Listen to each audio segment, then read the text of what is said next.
The Last Dance. It was a hot, humid, and stormy night when the King of Doom was awoken by an especially loud clash of thunder from his most horrific nightmare-like vision yet. Horrific visions were nothing new for him, he had them a lot, and it was why he was called the King of Doom.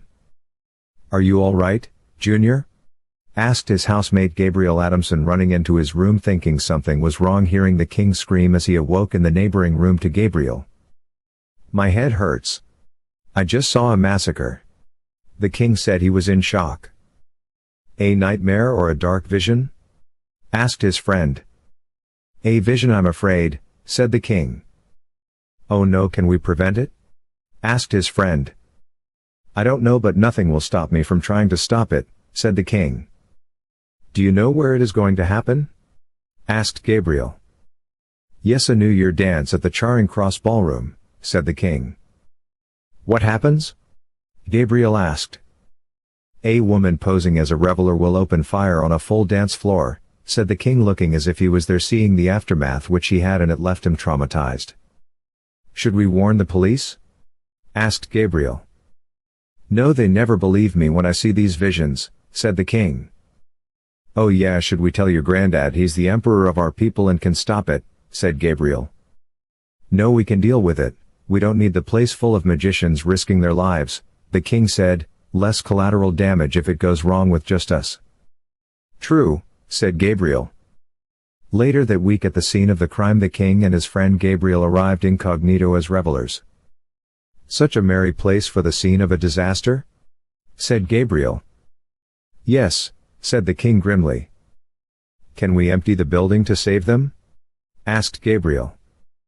"Not likely. Without more trouble they may strike earlier," said the king. "We don't know who the killer is?" said Gabriel. "True, mingling is the only way to find them," said the king. "Yes, okay, so we go dance and chat till something happens?" said Gabriel. "Yes," said the king, wandering off, finding a nervous wallflower. "Hello, do you want to dance?"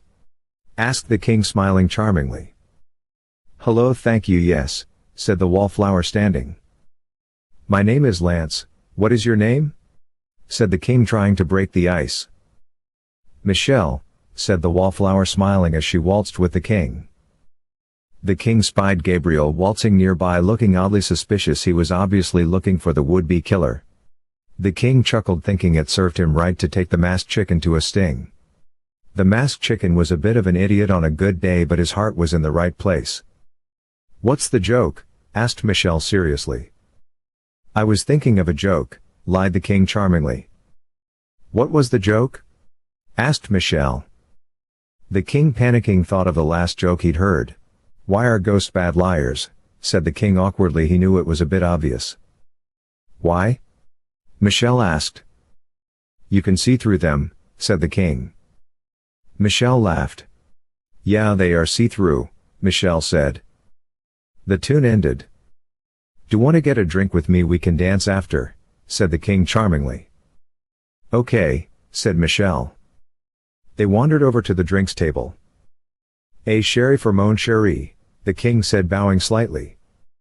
"How sweet, but, no, I want a glass of water," said Michelle, quite charmed by her new beau. "Oh, okay, water for Michelle then," said the king awkwardly. "I need to go powder my nose," said Michelle after drinking.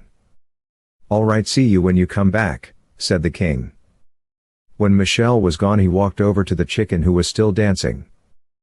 "Excuse me, I need to borrow your partner," said the king, breaking in. His partner was happy to see him gone. "I was dancing," said the chicken, upset to be interrupted. "We are working," said the king seriously. "Oh yeah, how was your partner?" asked the chicken. "A nice young lady," said the king, smiling. "Did you find the mark?" "Hello, Lance, is this a friend of yours?" asked Michelle, walking up to the king, smiling. "Welcome back, Michelle. Yes, this is my friend Gabriel Marks," said the king. The chicken smiled nervously. "Do you want the last dance, Lance?" said Michelle. Lance led her to the floor, smiling outside but nervous inside, nervous because it was near the time when the killer would strike. As the last waltz played, every fiber in the king's being was screaming a warning. Something was wrong. He knew he'd have to wing it when the killer strikes. He danced, chatted and smiled. There was no reflection of his concerns in his countenance. He heard a loud bang and felt a sudden sharp pain in his side. He looked at the source of the noise, a gun in Michelle's hand. "Michelle, why?" asked the king, shocked as falling to the ground, realizing he'd been shot. "Junior!" cried the chicken, worried for his friend.